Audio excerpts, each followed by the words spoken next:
고린도전서 10장 14절에서 22절까지 말씀 제가 봉독해 드립니다. 그런즉 내 사랑하는 자들아 우상 숭배하는 일을 피하라. 나는 지혜 있는 자들에게 말함과 같이 하노니 너희는 내가 이르는 말을 스스로 판단하라. 우리가 축복하는 바 축복의 자는 그리스도의 피에 참여함이 아니며 우리가 떼는 떡은 그리스도의 몸에 참여함이 아니냐. 떡이 하나요 많은 우리가 한 몸이니 이는 우리가 다 한 떡에 참여함이라. 육신을 따라 난 이스라엘을 보라. 제물을 먹는 자들이 제단에 참여하는 자들이 아니냐. 그런즉 내가 무엇을 말하느냐. 우상의 제물은 무엇이며 우상은 무엇이냐. 무릇 이방인이 제사하는 것은 귀신에게 하는 것이요 하나님께 제사하는 것이 아니니 나는 너희가 귀신과 교제하는 자가 되기를 원하지 아니하노라. 너희가 주의 잔과 귀신의 잔을 겸하여 마시지 못하고 주의 식탁과 귀신의 식탁에 겸하여 참여하지 못하리라. 그러면 우리가 주를 노여워하시게 하겠느냐. 우리가 주보다 강한 자냐. 아멘. 저는 오늘 본문을 중심으로 그리스도의 피와 몸에 참여한 성도라는 제목으로 말씀을 나누겠습니다. 아마 오늘 이 설교는 어떤 분들에게는 상당히 좀 부담스러우기도 하겠다라는 생각도 들고 또 받아들이기 참 어려울 수도 있겠다라는 생각을 하지만 우리 모두는 언젠가 정확한 이 하나님 말씀 앞에 한 번쯤은 서야 합니다. 그리고 위대한 결단이 필요하고 그로 인해서 하나님께 복받는 가정과 가문이 될 필요가 있습니다. 제가 최대한 짧고 간결하게 하려고 노력하겠습니다.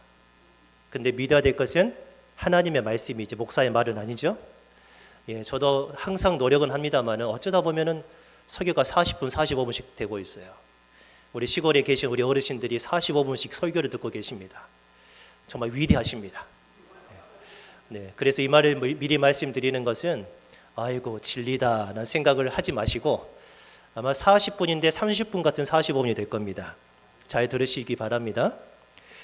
우리 그리스도인에 대해서 오늘 바울 사도는 어떻게 정의를 내리냐면 예수 그리스도의 피와 몸, 이제 살리라고도 말할 수 있습니다. 예수 그리스도와 피와 몸에 참여한 자라고 오늘 말씀하고 있습니다. 오늘 본문 16절에 우리가 축복하는 바 축복의 자는 그리스도의 피에 참여함이 아니며 성찬식을 떠올리시기 바랍니다. 축복하는 잔, 우리는 포도즙을 마시지 않습니까? 그리스도의 피에 참여하는 것입니다. 우리가 떼는 떡, 우리는 편의상 빵을 나눕니다. 그리스도의 몸에 참여함이 아니냐 이렇게 말하고 있습니다. 예수님께서는 십자가에서 죽임을 당하시기 전날 밤에 제자들과 마지막 저녁 식사를 가지셨습니다. 한참 식사 중에 예수님이 갑자기 빵을 집어 드셨어요. 떡을 집어 드셔서 그것을 제자들에게 나눠주기 시작하셨습니다. 그리고 이렇게 말씀하세요.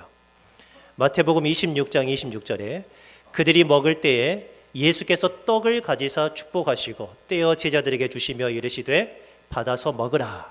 이것은 내 몸이니라 하시고 아멘. 떡을 가지시면서 하신 말씀 이거는 내 몸이다. 이것을 먹어라. 그럼 무엇을 먹으라는 걸까요? 예수님이 진짜 주시고 싶은 것은 육신의 떡이 아니죠. 예수님의 살, 예수님의 몸인 것을 기억하시기 바랍니다. 그래서 제자들은 먹었습니다.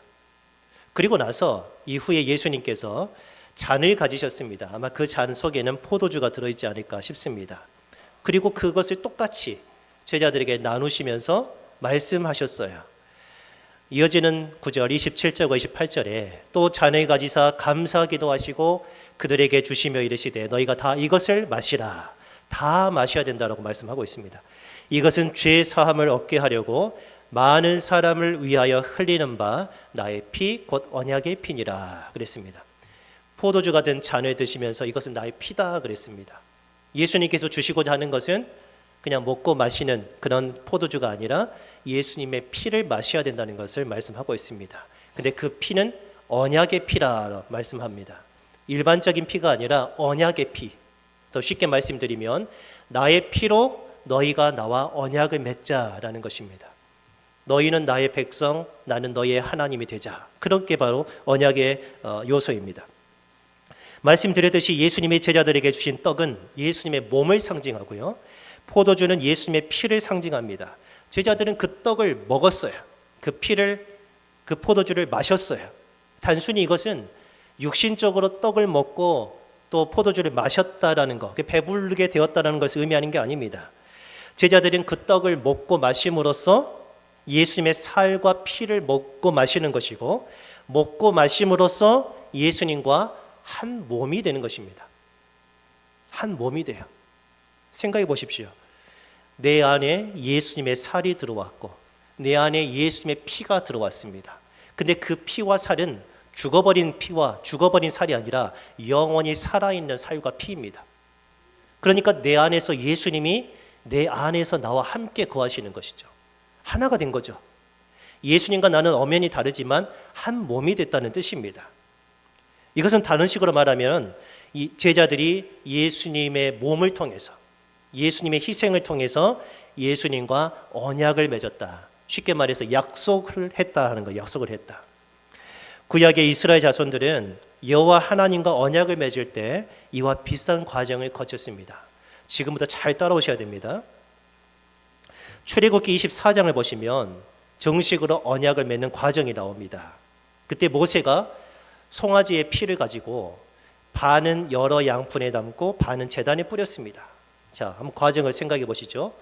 짐승을 잡는다고 하는 것은 목에 급소에 칼을 찔러 넣는 겁니다.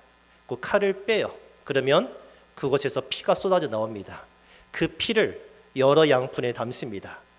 10개가 되었든 20개가 되었든 아무튼 그 받은 피의 절반을 어디에 뿌렸습니까? 돌로 쌓은 제단에다가 뿌렸습니다. 제단에 뿌린다는 게 중요합니다. 그리고 나서 언약서, 계약서를 하나님 앞에서 받아서 읽는 것입니다. 7절, 언약서를 가져다가 백성에게 낭독하여 듣게 하니 그들이 이르되 여호와의 모든 말씀을 우리가 준행하리이다. 무슨 말이냐면은 하나님께서 이와 같은 내용으로 너희와 언약을 맺자고 하는데 이 말에 동의하느냐라고 하는 것이죠. 하나님은 그렇게 하고 싶다는 거죠. 그러니까 백성들이 우리가 이 모든 말씀을 그대로 지켜 행하겠습니다라고 서약을 합니다. 그러자 모세가 나머지 피 있죠. 절반의 피는 제단에 뿌렸습니다. 나머지 피를 누구에게 뿌리냐면 백성에게 뿌렸습니다. 그러면서 하는 말이 이는 여호와께서 이 모든 말씀에 대하여 너희와 세우신 언약의 피니라. 예수 그리스도께서도 나의 피는 언약의 피다 그러셨죠. 자, 피가 어디에 뿌려졌습니까?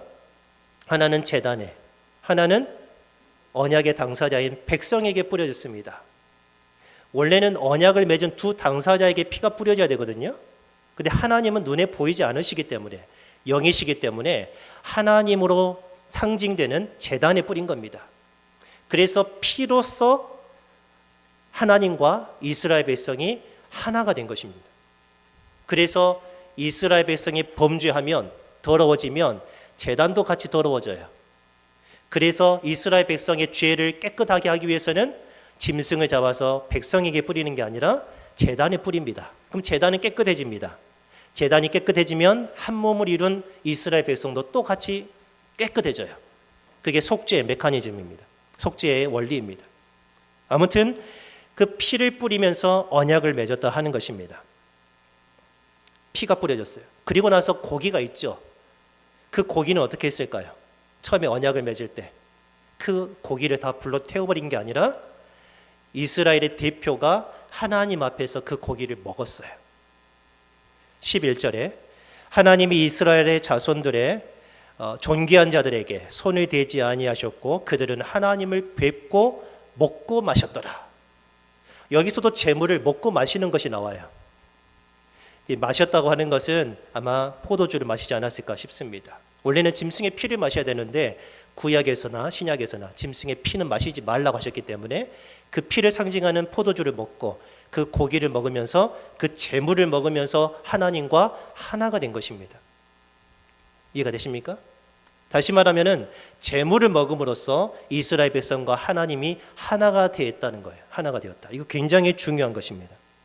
여기까지 정리해 보자면은 과거에 이스라엘 자손들이 짐승의 피로 여호와 하나님과 언약을 맺어서 여호와께서 그들의 하나님이 되고 그들은 여호와 하나님의 백성이 된 것처럼 그와 똑같이 예수 그리스도의 제자들은 예수님의 몸을 먹고 마심으로써 예수님과 언약을 맺고 예수님은 그들의 하나님이 되고 그들은 예수님의 백성이 된 것입니다.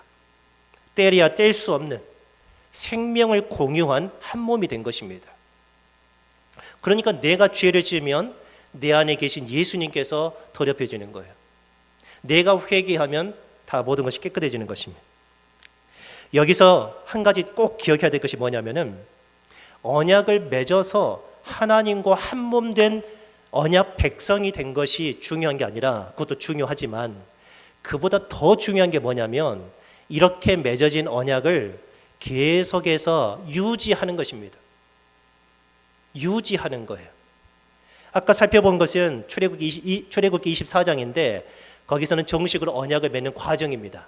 근데 처음에 하나님이 이스라엘 백성에게 언약을 맺자고 제안하는 출애굽기 19장에서 이런 말씀이 나와요. 아주 중요한 말씀인데 여러분 이걸 한번 기억하시기 바랍니다. 출애굽기 19장 5절부터 6절에 세계가 다 내게 속하였나니 너희가 내 말을 잘 듣고 내 언약을 어떻게 하면요? 지키면, 내 언약을 지키면 너희는 모든 민족 중에서 내 소유가 되겠고 너희가 내게 대하여 제사장 나라가 되며 거룩한 백성이 되리라. 너는 이 말을 이스라엘 자손들에게 전하라 라고 하나님께서는 언약 맺자고 제안하신 겁니다. 여기서 중요한 표현, 언약을 맺는다. 보세요. 나와 언약을 맺는다라는 표현과 내 언약을 지킨다는 것은 좀 달라요. 아주 중요한 차이가 있어요.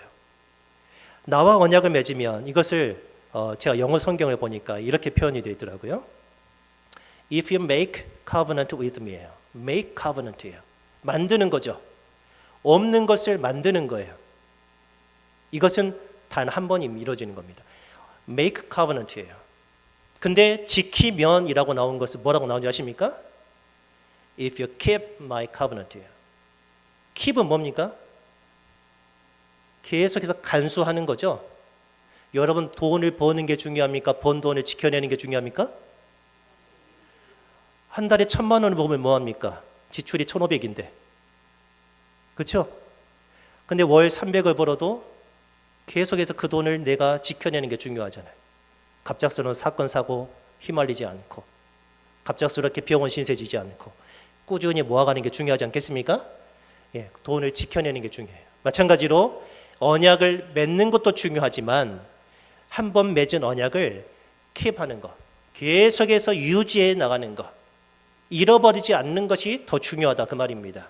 근데 하나님께서는 아까 19장 5절에서 뭐라고 하셨습니까? 내 언약을 맺으면이 아니라, 네가 만약에 나와 언약을 한 번 맺으면이 아니고 앞으로 맺을 건데 그 언약을 네가 끊임없이 변함없이 지켜내면 너희는 내 백성이 되고 나는 너희 하나님이 되리라 라고 말씀하셨다는 거예요.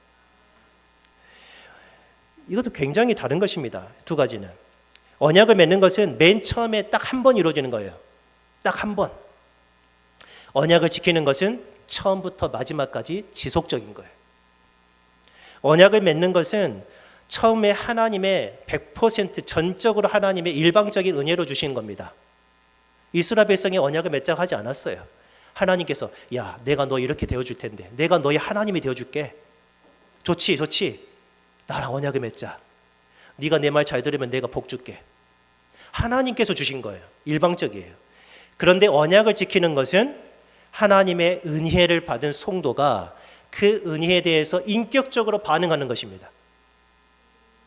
여기에는 하나님은 끊임없이 우리에게 태양빛을 주시는 것처럼 은혜를 계속 주시지만 우리의 인격이 반응하지 않은 거예요. 내가 하나님을 알려고 하지도 않고 내 마음으로 사랑하지도 않고 말씀대로 살려고 몸부림치지도 않고 그러면은 그 언약은 유지될 수가 없다 그 말입니다. 없다요. 인격적으로 반응해야 돼요. 그 언약을 끝까지 지켜내는 방법은 무엇이냐면 두 가지입니다. 하나는 하나님에 대한 절대적인 믿음이에요.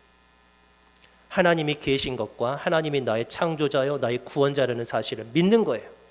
그 다음에 두 번째, 그 믿는 자가 하나님 말씀에 순종하는 거죠. 믿음으로만이 아닙니다. 순종하는 것으로 그 언약은 유지가 되는 거예요. 이스라엘 백성이 나중에 멸망했죠. 왜 멸망했습니까? 하나님을 안 믿어서입니까? 불순종했기 때문입니다. 그런 것처럼 믿음과 순종을 통해서 하나님과 한 번 맺은 언약을 계속해서 지켜낼 수가 있다는 것입니다. 그런데 이스라엘 자손은 그 언약을 깨뜨렸어요. 지키지 못했어요. 그게 역사입니다. 이스라엘의 역사예요. 이스라엘 자손은 언약을 깨뜨려서 결국 멸망했습니다. 고린도전서 10장 1절부터 4절까지 제가 읽어드립니다. 형제들아, 나는 너희가 알지 못하기를 원하지 아니하노니, 이중부정이기 때문에 꼭 알아야 된다 그 말이죠. 우리 조상들이 다 구름 아래에 있고, 지금 광야를 떠올리시기 바랍니다. 출애굽해서 광야에서 구름 기둥과 불 기둥을 따라다녔습니다. 바다 가운데 홍해를 지났습니다. 모세에게 속하여 다 구름과 바다에서 세례를 받았다. 물을 지난 것은 영적으로 세례를 받은 것입니다. 그리고 그들은 다 같은 신령한 음식을 먹었습니다. 하늘에서부터 내려오는 만나를 먹었습니다. 그리고 다 같은 신령한 음료, 반석에서 물이 터져 나와서 그 물로 목마름을 해결했습니다. 근데 그 음료가 뭐냐면, 이는 그들을 따르는 신령한 반석으로부터 마셨음에 그 반석은 곧 그리스도라. 단순히 물을 마신 게 아니라 예수 그리스도의 몸에서 나오는 물을 마셨다는 거예요. 다시 말하면 피를 마신 겁니다. 그래서 그들은 계속해서 살 수가 있었다 그 말입니다. 지금 이것은 무엇을 말하고 있냐면, 한마디로 말하면 이스라엘 자손이 하나님의 언약 백성이었다라는 것을 말하고 있는 거예요. 하나님의 돌보심을 받은, 인도함을 받는 하나님의 백성이다라는 것을 지금 4절까지 말하고 있어요. 근데 5절에 보면 달라져요. 그러나 그들의 다수를 하나님이 기뻐하지 아니하셨으므로 그들이 광야에서 어떻게 됐습니까? 멸망했답니다. 하나님의 언약 백성이 멸망했답니다. 세례를 받고도 멸망했답니다. 예수 그리스도로부터 나오는 물을 마셨음에도 불구하고 그들이 결국은 멸망했답니다. 이유는 뭐죠? 그 언약을 지켜내지 않은 거예요. 지켜내지 않았어요. 왜 이스라엘이 멸망하게 되었는가? 대표적인 4가지 악을 그 이후에 말하고 있습니다. 고린도전서 10장 7절부터 4가지 악이 나오는데, 그들 가운데 어떤 사람들과 같이 너희는, 첫 번째가 뭡니까? 우상 숭배하는 자가 되지 말라. 기록된 바 백성이 앉아서 먹고 마시며, 무엇을 먹고 마셨겠습니까? 우상에게 바친 제물을 먹고 마신 겁니다. 일어나서 뛰논다 함과 같으니라. 우상 숭배는 멸망한 죄인 것을 믿으시기 바랍니다. 그 다음에 2번째 어떤 죄냐면, 그들 중에 어떤 사람이 음행하다가, 음란하게 행동하다가 하루에 23,000명이 죽었나니 우리는 그들과 같이 음행하지 말자. 음행 또한 하나님과의 언약을 깨뜨리는 아주 중한 죄인 것을 믿으시기 바랍니다. 그 다음에 3번째, 그들 가운데 어떤 사람들이 주를 시험하다가 하나님이 진짜 우리 가운데 계시나 안 계시나, 하나님이 어디까지 참으시나 보자. 소위 말해서 간본다고 하죠. 간보는 겁니다. 아이들이 엄마가 아빠가 하지 마라 하겠는데, 이 정도는 한 말씀 안 하시네? 그럼 한 발자국 더 가요. 안 돼. 때리진 않으시네? 괜찮은가 보다. 그리고 한 발자국 더 가요. 간보는 거예요. 우리도 하나님께서는 하지 마라고 하셨는데 해요. 하나님이 뭐라고 안 하시니까 이 정도는 괜찮은가 보다. 더 가요. 더 가요. 이게 바로 하나님을 시험하는 겁니다. 뱀에게 멸망하였나니 우리는 그들과 같이 시험하지 말자. 10절에 그들 가운데 어떤 사람들이 원망하다가 멸망시키는 자에게 멸망하였나니 너희는 그들과 같이 원망하지 말라. 4가지 악을 말했습니다. 첫 번째 뭐예요? 우상 숭배, 그 다음 음행, 3번째 시험하는 거, 4번째 원망하는 거. 이 4가지 큰 악 때문에 하나님께서 어린 양의 피로 구속하신 자기의 백성을 광야에서 멸망시켰다 그 말입니다. 가나안까지 못 가고 천국에까지 못 가고, 이 4가지가 멸망한 악인데, 그 중에서 가장 대표적인 악이 뭐냐면 우상 숭배입니다. 사실 나머지 3개, 음행과 주님을 시험하고 원망하는 것은요, 우상 숭배, 하나님 외에 다른 것을 마음에 품으니까 이 세 가지가 거침없이 나오는 겁니다. 다 이 우상 숭배에서부터 파생되는 거예요. 그러면서 바울 사도는 우상 숭배를 피하라고 오늘 14절에 말하고 있습니다. 그런즉 내 사랑하는 자들아 우상 숭배하는 일을 피하라. 피하라는 것은 도망쳐라 그 말입니다. 우상을 숭배하는 그 상황에서, 우상을 섬기는 그 자리에서 살려고 도망쳐 나와라 그 말입니다. 그 자리에 앉지 말라는 것이죠. 거기에 어울리지 말라는 것입니다. 다 물듭니다. 지금은 안 하더라도 나중에는 하게 된다 그 말입니다. 도망쳐야 될 것을 말하고 있어요. 여러분, 우리는 왜 우상 숭배를 피해야 됩니까? 왜 우리는 우상 숭배를 피해야 됩니까? 바울 사도는 왜 피하라고 말합니까? 이유는 단순합니다. 우상 숭배는 멸망입니다.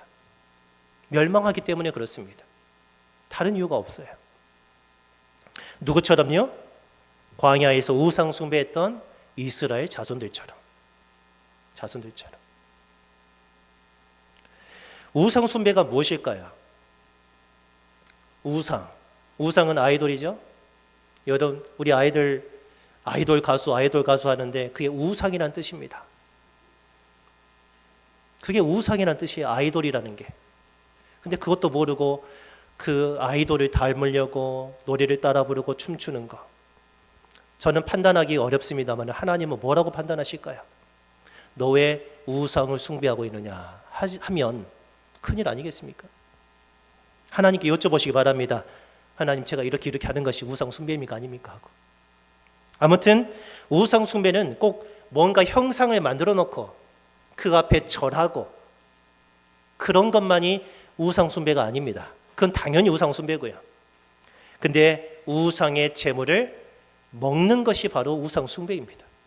바울 사도가 말하고 싶은 것은 그거예요.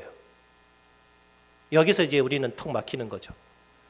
나는 직접 엎드려서 절하지는 않지만 우상의 제물을 먹는다 그 말입니다. 제사 음식을 먹는다 그 말입니다.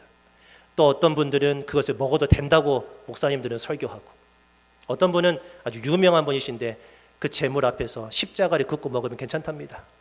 성경 어디에 그런 말이 있습니까? 여러분, 그런 가짜 설교에 속지 마십시오.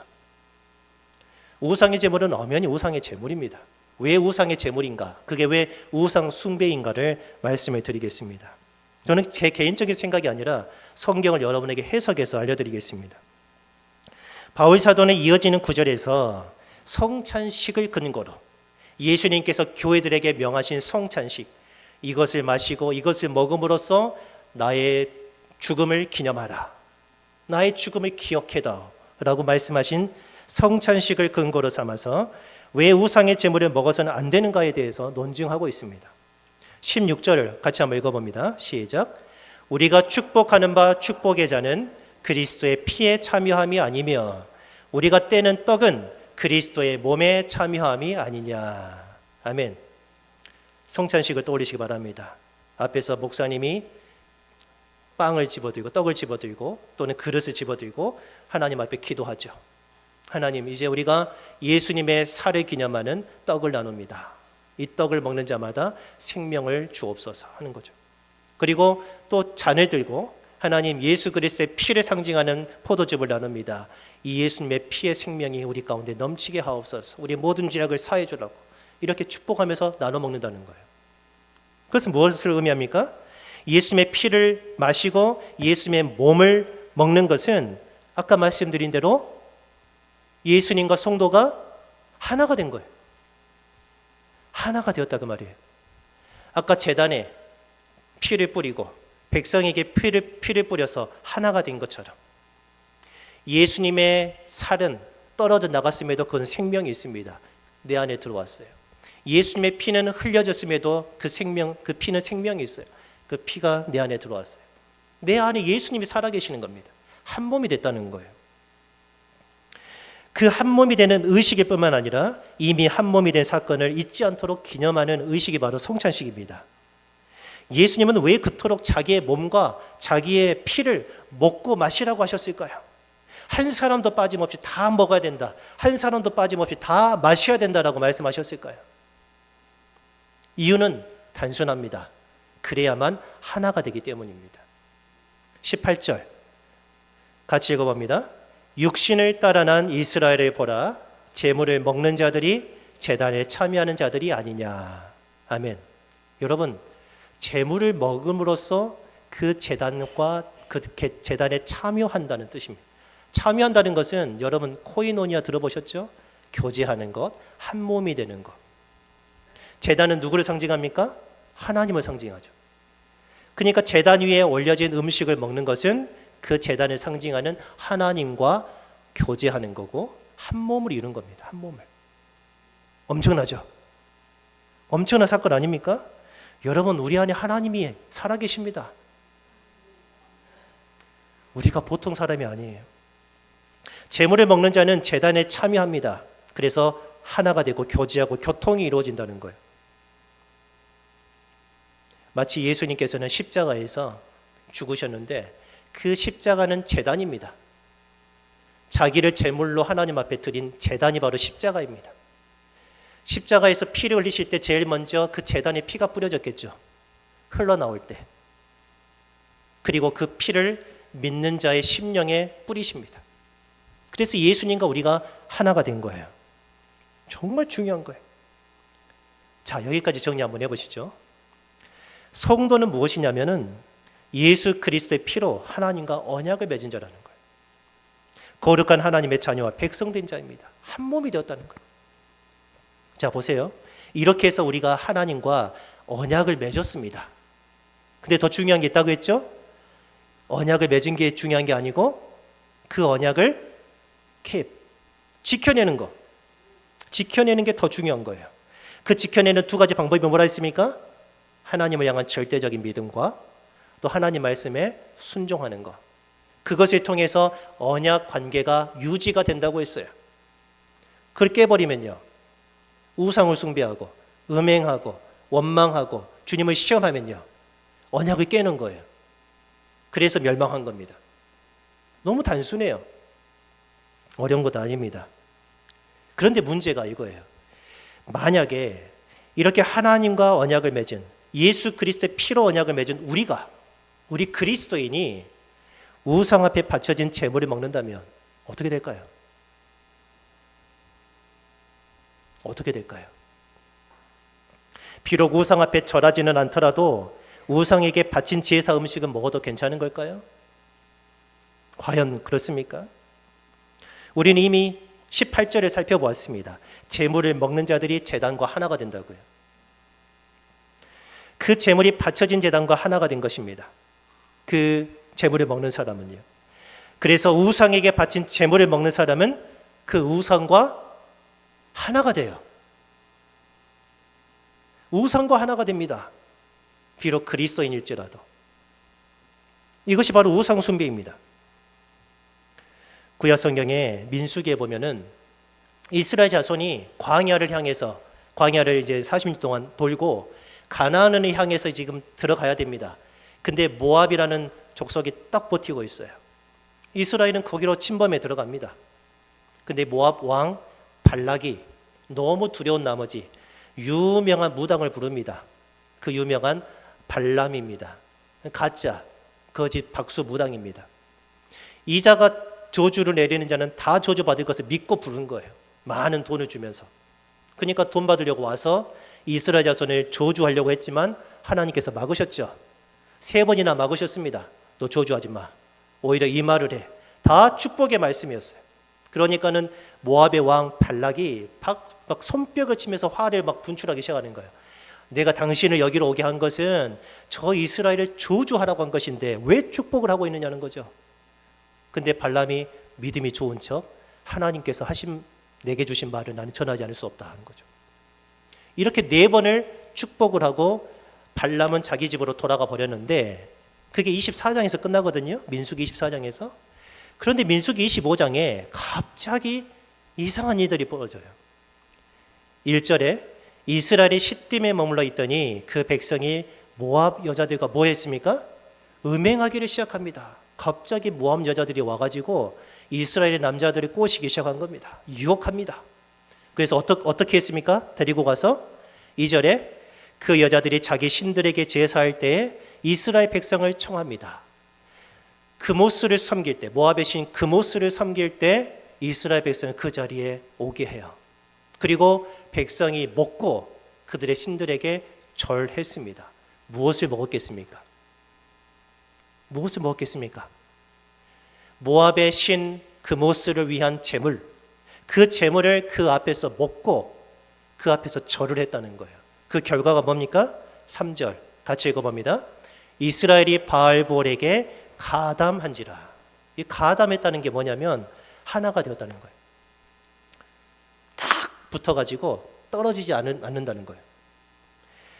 나는 단지 제물을 먹고 그 앞에 절을 했을 뿐인데 그 순간 하나님의 백성이 우상과 하나가 되어버리는 거예요. 그래서 여호와께서 진노하시는 것이죠. 너무 당연한 거 아닙니까?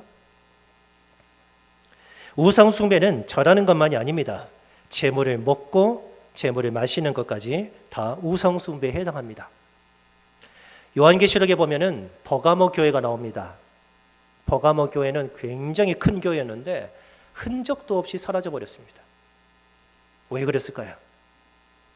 예수님께서 마지막으로 외친 회개하라는 음성을 듣지 않은 거예요.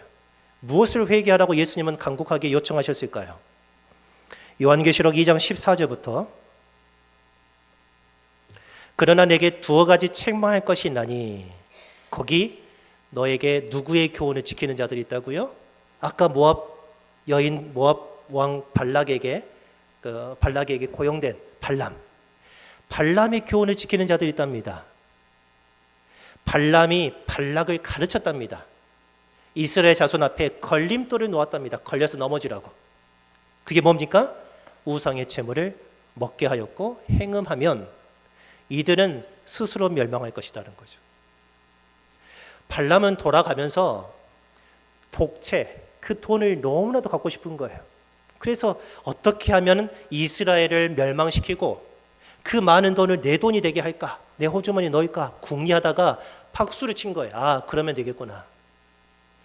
저자들이 멸망하게 되는 것은 우상 숭배하면은 멸망하는 것을 알았어요. 그래서 발람에게 우상 숭배하게끔 하면 저들은 스스로 멸망할 겁니다. 그럼 우상 숭배가 뭐예요? 제물을 먹고 그 앞에서 행음하는 거예요. 그러면 하나님께서 자기 백성을 죽이실 것이다. 이걸 알고 그 꾀를 가르친 거예요. 그게 바로 발람의 교훈입니다. 근데 그 발람의 교훈이 어디 교회에도 있었다고요? 버가모 교회에도 있었다는 거예요.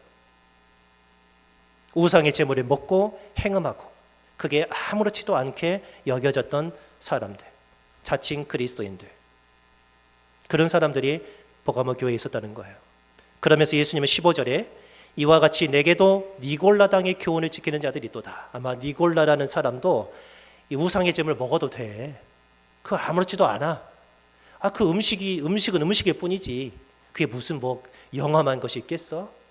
라고 가르쳤다는 거예요. 그러니까 그 가운데서 담력을 얻어서 성도들이 막 먹기 시작한 거예요. 근데 예수님 보실 때 그건 발람의 교훈을 쫓은 우상 숭배자들이다 하는 것이죠. 그래서 예수님은 16절에 회개하라 하신 거예요. 회개하라. 회개하지 아니하면 내가 너에게 속히 가서 내 입의 검으로, 예수님 입에서 나오는 말씀으로 그들과 싸우리라. 우리가 예수님과 싸워서 이길 수 있겠습니까? 우리가 주님보다 강한 자입니까? 예수님은 분명히 말씀하십니다. 우상의 제물을 먹는 것은 회개할 죄라는 것, 멸망할 죄라는 것을 구약에서도 말씀하시고 있고 신약에 끝까지 말하고 있습니다. 그런데 왜 우리는 우상의 제물을 먹어도 된다고 말을 할까요? 여러분 혹시 음복이라고 아십니까? 음복 들어보셨습니까? 음복이라고 하는 것은 유교식 제사의 한 과정입니다. 그리고 모든 이방 종교에서 있는 과정입니다. 제사 과정이에요. 마실 복자입니다. 복을 마신다라는 뜻이에요. 이게 뭐냐면은 조상이 내리는 복, 조상이 내리는 복을 내가 마신다는 뜻이죠. 먹는다는 거예요. 원래는 어떤 의미냐면은 제사에 올렸던 술, 제사상에 올렸던 술 있죠. 다른 거는 다 없어도 술은 꼭 있어야 됩니다. 그게 정석입니다. 그 술을 마시는 것만이 음복이었는데 나중에는 그 제사상에 올려진 음식을 다른 사람들과 다 나누어 먹는 것도 음복이라고 했습니다. 그렇게 의미가 좀 확대되었어요. 제사 중에 음복은 원래 제사를 집례하는 그 한 사람만 먹었어요. 대표로 먹었어요. 근데 제사가 끝나면 그곳에 있는 모든 참석자들과 심지어 이웃들까지 다 오게 해서 제사상에 올려진 음식 또 술을 나눠 먹게 한 거예요. 그래서 어떤 효과가 있냐면 이것은 한국 민속 대백과 사전에 그렇게 음복에 대해 설명하고 있는 거 제가 지금 여러분에게 설명하는 겁니다. 그들은 뭐라고 하냐면은 이 음복을 통해서 제사 음식을 먹는 걸 통해서 조상과 인간이 만난다는 거예요. 실제로 그게 아니고 그들이 그렇게 주장하는 거예요. 왜 음복을 하느냐? 조상과 살아있는 사람이 만나는 의식이라는 거예요. 그리고 그 먹음으로써 그곳에 있는 모든 사람들이 일치감을 맛본다는 거죠. 어디서 많이 들은 내용 아닙니까? 성찬식, 예수 그리스도께서 주시는 살과 피를 먹고 마시면 예수님과 만나고 또 성도 간의 연합이 되고 그걸 그대로 마귀가 끌어다 쓴 겁니다. 그래서 그 음복을 꼭 하게 합니다. 아이들까지도, 자고 있는 아이들까지 다 두들겨 깨워가지고 야, 뭐 이거 먹고 자. 저희 아버지가 그랬다고 하더라고요. 12시에 제사를 지내는데 그리고 나서 끝나면은 뭐 새벽 1시 됐겠죠. 자고 있는 애들 다 깨웠답니다. 그리고 이거 먹고 자. 전이라도 하나 입에 물려주고 꼭 재웠답니다. 그것 때문에 그 다음날 탈라고 그랬대요. 왜? 그게 아주 중요한 거니까요. 그래야만 제사가 끝나는 거예요. 이해가 되십니까? 근데 조상과 인간의 만남에 대해서 여러분 조상이 아니라 성경은 뭐라고 말하냐면 귀신이다라고 말하고 있는 거예요. 귀신이다. 조상 귀신이 아니고 귀신. 조상은요, 사람은 죽으면 천국 아니면 지옥으로 바로 갑니다. 이 세상에 또 도는 게 아닙니다. 또 도는 게 아니라 곧장 천국 아니면 지옥으로 바로 가요. 하나님을 대적한 천사의 무리들, 그 귀신들이 그 제사를 받는다 그 말입니다. 오늘 본문 20절에 무릇 이방인이 제사하는 것은 귀신에게 하는 것이요. 우리 한국 사람들이 제사하는 것은 다 귀신에게 하는 것입니다.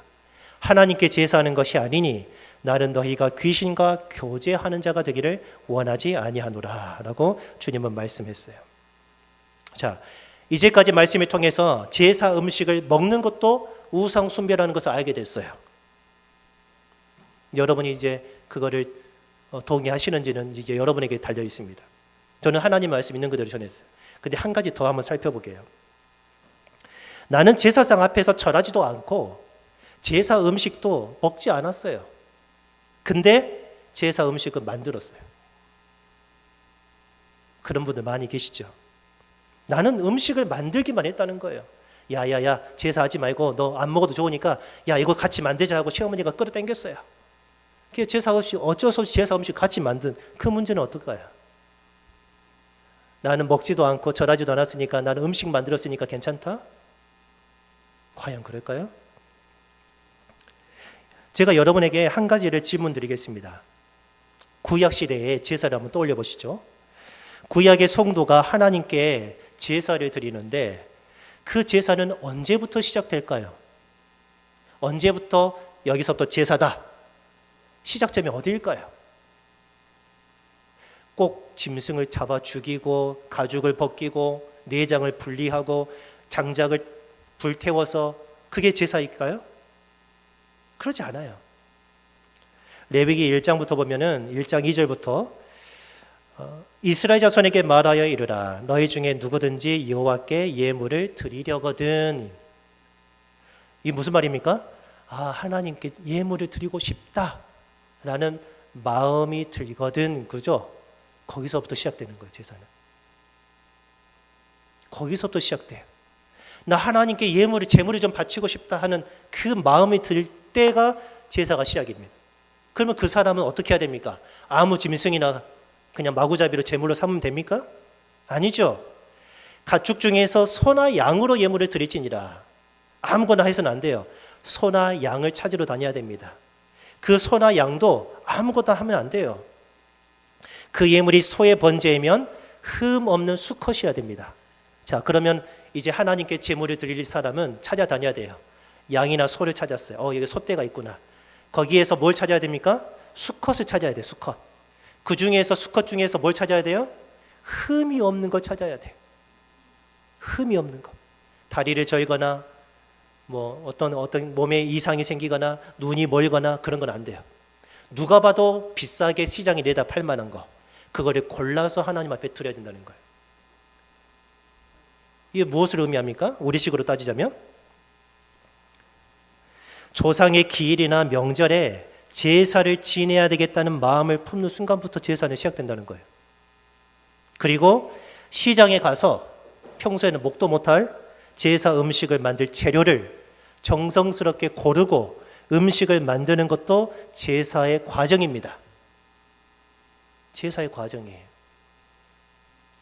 그래서 제사 음식을 먹는 것뿐만 아니라 그 음식을 준비하는 것도 우상 숭배에 해당한다고 하나님은 보시는 겁니다. 제가 그렇게 보는 게 아니고 하나님이 그렇게 보신답니다. 우리의 구원자 하나님께서, 우리를 위해서 피를 흘리신 예수 그리스도께서 그거는 우상 숭배니 회개하라 라고 말씀하시는 거예요. 오늘 이 설교가 어떤 자에게는 속이 시원할지도 모르겠어요. 너무 명확해지니까요. 근데 어떤 분들에게는 없던 부담도 생길 겁니다. 집어삼키기가 상당히 곤란한, 소화시키기 어려운 말씀일지도 몰라요. 혹시 제사 음식을 준비하고 제사 음식을 먹는 것이 잘못된 것임을 알더라도 가족이든지 친척이든지 모욕과 박해가 두려운 나머지 마지못해서 제사에 참여하는 사람, 음식을 만드는 사람도 있을 거라고 생각합니다. 오늘 주보안의 칼럼을 꼭 읽어보십시오. 저는 주변 사람들의 모욕과 박해가 두려운 상황을 충분히 이해합니다. 같은 죄인으로서 이해합니다. 그리고 가족의 화목을 지켜낸다는 그 명목하에 이루어지는 그런 모든 일체 행위도 충분히 이해해 줄 수 있습니다. 근데 제가 이해한다고 해서 그게 중요한 게 아니죠. 우리의 죄를 대신 짊어지시고 우리에게 영원한 생명을 주시려고 우상 숭배의 죄악을 끊어버리게 하시기 위해서 십자가에서 고난당하시고 죽임당하신 예수 그리스도, 우리를 위해 살과 피를 내어주신 그분께서는 과연 그 상황을 이해해 주실까요? 오늘 바울 사도는 이렇게 우리에게 마지막 권면을 합니다.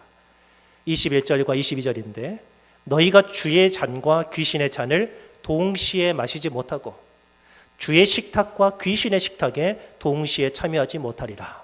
둘 중에 하나를 선택해야 된다는 거예요. 그러면서 22절 같이 읽어봅니다.